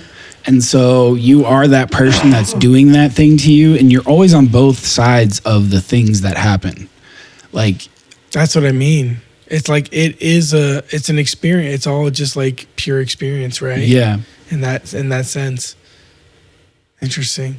it's weird, and it's super loving and peaceful. So you would think of the things that you've done in your life that you're like not proud of, and you just instantly are like, okay, well, like I can keep doing it, I cannot. It doesn't really matter. Like we're here to play. As long as we're playing and we're experiencing, you know, there's going to be sometimes you do it this way, sometimes you do it that way. Like, yeah, just get over yourself. It's fine. Like, what do you want to do now? Because you can do anything. And at some point, one of the questions that came to me was like, what about like all this claims of spiritual powers, magic, stuff like this? Mm-hmm. And sort of the answer, Paranormal. the remembering, whatever of it was that, like the rules of this game we set out, like we're still Allow us. for We can do whatever we want. Like, yeah. But are you the type of so there's different types of players who play the game, Sure. right? Like when you sign on to an online game, you got your people who Hardcore want to or like non-hardcore? keep to the rules. Some people want an easy experience. Some people want to like hardcore, install a bunch of cheats and stuff so they can Yeah. break the physics Yeah. in different Yeah. ways and Yeah. stuff. And Yeah. you know, so like, what do you want out of that experience? It all Sure. exists, Right. You know, That's an but interesting point. Yeah. it's the same game, but different types of people play it and get totally different things out of it. Like the modding community gets something different out of Mario than the person Right. who's playing it for the first time Right. versus the person who's trying to beat all the levels for the first time. As fast as the person who possible. wants to see the credits, like Yeah. the person figuring out how to do a new ability. Like there's all those different types of players. Some people make their own Mario games. our friend G-Man has this Mario game that's a cartridge, and someone made it with Mario Maker and then published it as game. Oh, wow. And so it's this whole Mario game that's like a blend of the different Marios. That's really cool. Oh, that's cool. And he's got it on Super Nintendo cartridge. He had it printed. That's dope. That's cool. That's dope. Anyway, we are here to play. We do things differently. Yeah. Like, even the tragedies are us experimenting, and like, the end of a life is tragic on Earth. Like, you can't downplay that it's tragic on Earth. Yeah, like, exactly. and you have to have compassion for the fact that it is.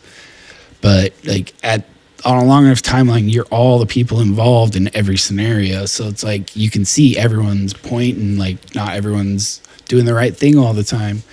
I don't know. There's a different complex mixture of it, but it's just like, it's only tragic on the physical human level on our timeline from a long enough, like, the spirit just has multiple incarnations. So one of them ending early, like, you can still incarnate again. Like, that person isn't really gone. Right. It's just this particular life, which is tragic when you're in that life. If you're that person's mother or father or sister or brother, loved one. Yeah. Yeah. Like, it's it tragic, matters, of but, course. And it matters to you and your lineage, but yeah, in the long run, you can have the peace and hope of knowing that like it never actually ends.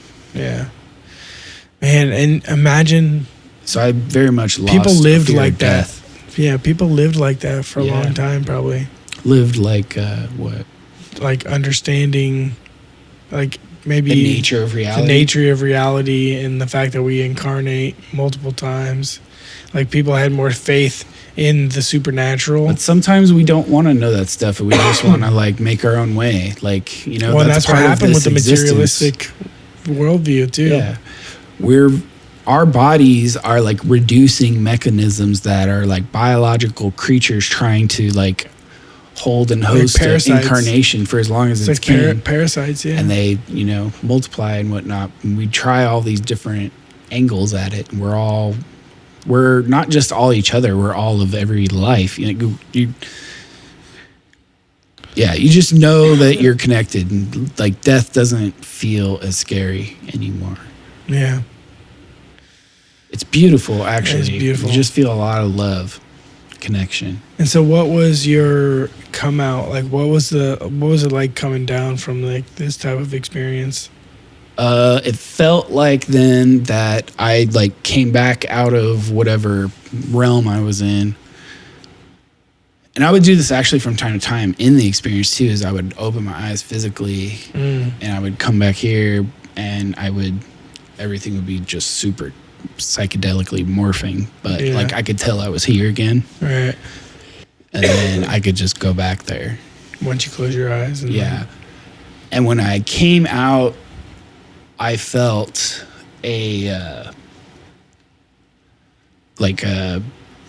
just an understanding that like I can come back. I don't have to come back. I can do whatever I want. Like, I just spent 15 minutes like connected to God, like experiencing all that is. Like, so 15 minutes might feel like a lifetime. It does, especially when you're in that realm, right? Yeah. So maybe that 15 minutes is all you need in that type of scenario. So then I came back and I was here, but everything was shifting and morphing for a while, and turning into each other, and for a while, and then that starts to ramp down, and that's when I finally stopped the timer. Was when I was like, all right, 30 minutes. I'm like fully here.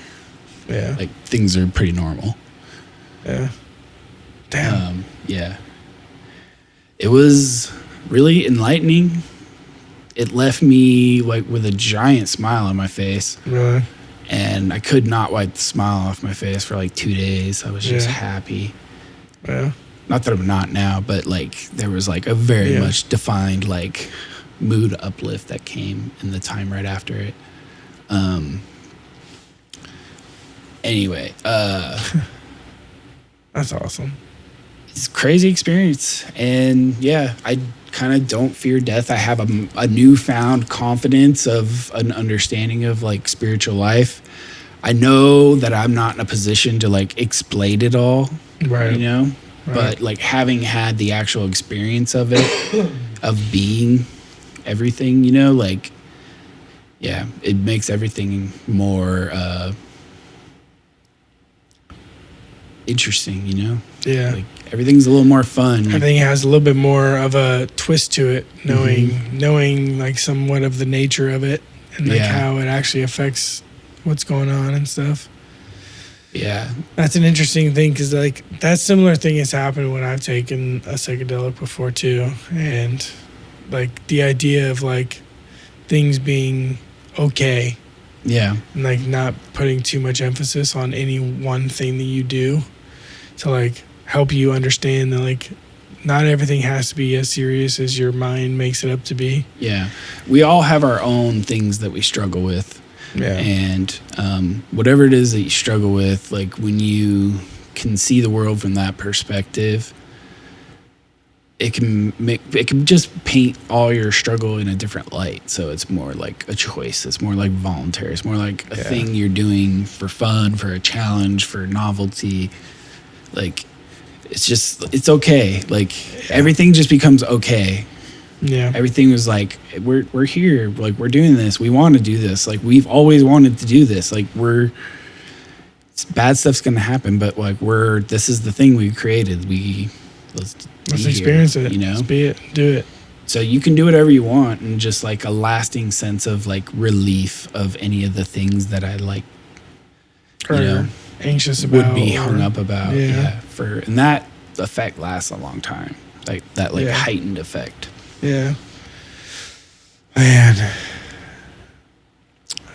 But that's my experience. So everyone has different experiences, and I think it's very important to consider the set and setting and mindset that you're going into it with. Yeah. And I actually, at one point, one of those questions was,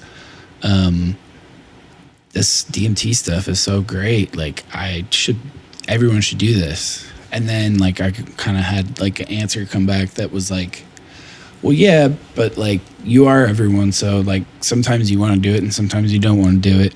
Some people want to live a life without it. Some people want to experiment. Like it's like just let people do them. But yeah, like I also got the like message to talk about it, you know, like don't keep it to yourself. Yeah, I should be expressing what it was like. It's perfect place to do it. Yeah, I had a friend who was like, Dean, just gotta say, man, that story was like, I've been thinking about it for days, and it's like really like made my mind, like my thoughts, like more peaceful. He's like, anyway, he's like, it's been on my mind. He's like, yeah, me too, dude. But it's cool. Yeah. Anyway, I have no way to prove anything. All I can say is that experience felt more real than anything I've ever experienced. All the senses were heightened, the colors, the geometry. Like it felt more of the truth, like more of the wholeness than what we're experiencing here. Yeah. But it made what we're experiencing here, and remembering that we're all doing this by choice for fun, like it helps you to like re-engage. It's interesting. What if our technology gets to a place where we're able to technologically glimpse into that world? So what kind of dichotomies would be in place there?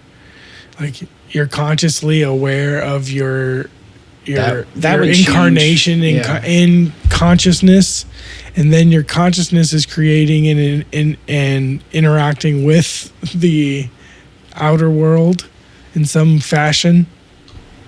This understanding, this other realm. Yeah, well, because we're all the same thing. Like, I don't know.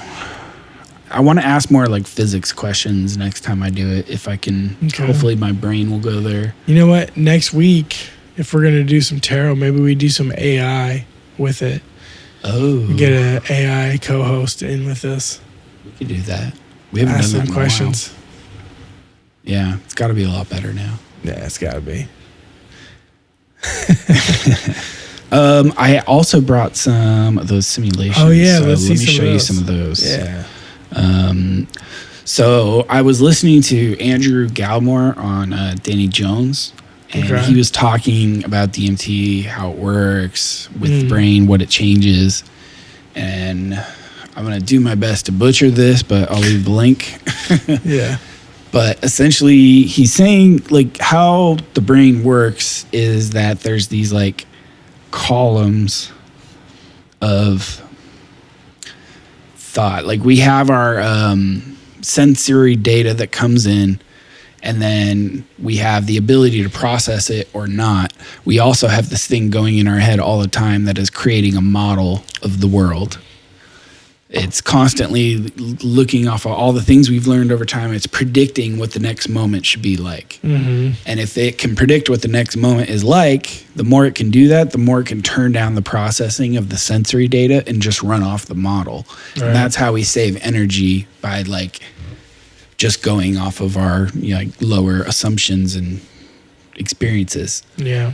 So we do that to like save processing power. But when we experience something in the world that's new or novel, it sends off error commands when the model inside our brain predicts something that doesn't happen. All of a sudden, our attention goes to it and we try to figure out what it is so that we can incorporate a model of it. Right. So what these psychedelics are doing is they're interrupting The model they're making. stimulating the model making so that every like column, like a column will like be a concept, like a shape, a person, an idea, a word, a number, like a memory. They all have different spaces. And Right. columns. And these columns will shoot off, but then the model will only incorporate what it needs to. Mhm. And it's the model creating what it says the universe is. That's what we're experiencing consciously. Right. Is what the model is creating. But we're not actually interfacing with the direct Right. senses most of the time. But we can get into states where the error signal is going off because the model doesn't match reality, can cause these error signals. And those error signals Shut cause down our everything. attention to go onto something. So we pay more attention, we take in. But if you get like constant erroring, there's theories that like maybe you just take in as much as possible. So it makes you more conscious, more in the moment or whatever. Okay. Anyway, these columns start talking to each other and they all sending errors and they're sending info down to the model and the model's rejecting most of it, but it's constantly shifting your perspective because it's things trying are to make something of it. yeah, so right? it's trying to It's build making whatever a new it can model off of making the it- sensory information it's allowing in. Yeah, it's making a new model. And it's allowing more and more and more in. And that's what Yeah. Andrew Gallimore is saying, is that it looks like because your brain is told to take in more sensory data because the model is failing. So he thinks maybe what's happening is that like restriction on what we experience is like opening up, and that could be like, he's saying it's weird because of the consistency of the entities and the experiences that people report, and how they seem to have like categories and they all follow into certain anyway, Interesting. but everyone's is still different, but there are like trends and themes and similarities.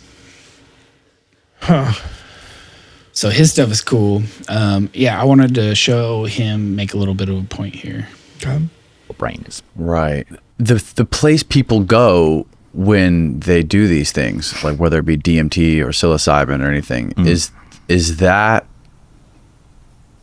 it things that are already there, like invisible, that are just becoming apparent? Or is it just the mind like turning inside out on itself? Okay, so this is the central question that I've been wrestling with for the last 20 or so years, right? We don't know the answer to that question, but there are a number of explanations for the DMT experience. First of all, when you smoke DMT, when you take any psychedelic, it's the world model that changes. What psychedelics are doing is they are interacting with certain receptors in deep layers of the cortex. The cortex is the outer layer of the brain that constructs your world model. And the classic psychedelics, so that's DMT, LSD, psilocin from psilocybin, they interact with these receptors and they perturb the world-building machinery. And they allow your brain to construct a different model. So the model changes, the structure and the dynamics of the model changes. Now, with a low dose of something like psilocybin mushrooms, the effect can be relatively subtle. You get kind of an altered model of the normal waking world. It's more fluid, it's more dynamic, it's more sensitive to incoming sensory information in that state. But with DMT, something quite different happens. Terence McKenna used to call it a 100% reality channel switch. Your brain it's not just an altered version of the normal waking world, but it's a completely different model of reality. It's like switching the reality channel. And the question is, and it's a really difficult question to answer, but it's the kind of the orthodox explanation for this is, it's your brain is just making it up. It's a wild cortical fabrication. But that's never made much sense to me, because we know that the brain wasn't dropped to Earth ready to kind of construct worlds. The brain evolved to construct the normal waking world as a model of the environment. This is the world your brain knows, has learned, has evolved to construct. It knows how to construct one world model, right? So then you ask the question, well, how is it then possible that when you perturb the brain with this simple plant alkaloid, it suddenly becomes capable of constructing entirely coherent, inordinately complex, hyperdimensional worlds filled with seemingly hyper-intelligent beings? Where did it learn or evolve to construct these realities? It's confounding to me even from a neuroscientific perspective. It's like, imagine a young American child who only speaks English, and a 5-year-old or something suddenly wakes up and starts speaking fluent Siberian Yupik or some South African click language.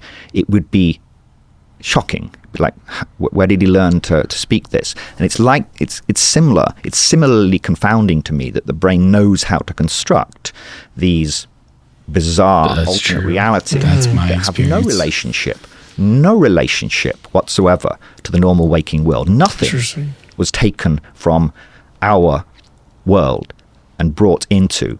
It's a completely disjoint reality. And that is, to me, remains a great mystery. Unless somehow the brain is receiving information from somewhere else that's kind of straining and modulating. But we do kind of know that, like, we don't perceive everything that's happening. Right. So, like, there needs to be an understanding and a bridge and a gap here that, like, people, science, everybody, like, you could be literally, like, interacting with the ultraviolet world or something, like right something that you're just not normally able to see and you're able to interact with. Yeah, and we do see and interact with it through tools and instruments, but I wonder what the extent of how much we could interact with it. Yeah. Like, physically, biologically,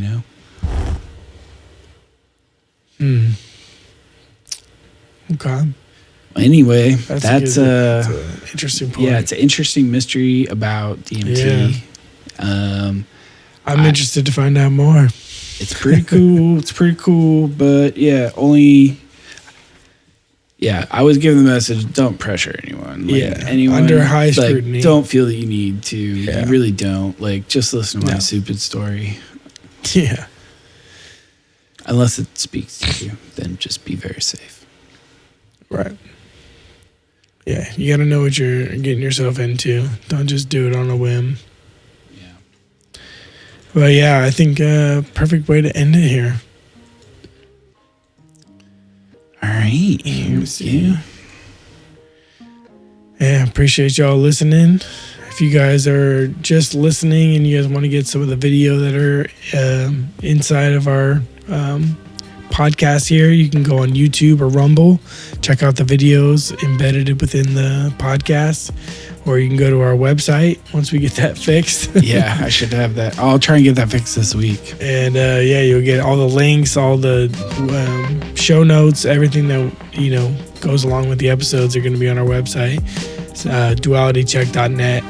And if you want to get in touch with us, YouTube is a good place. Greg is a fan of YouTube. He's been emailing us and leaving comments on our website. Host at dualitycheck.net if you want to email us. We'll see that.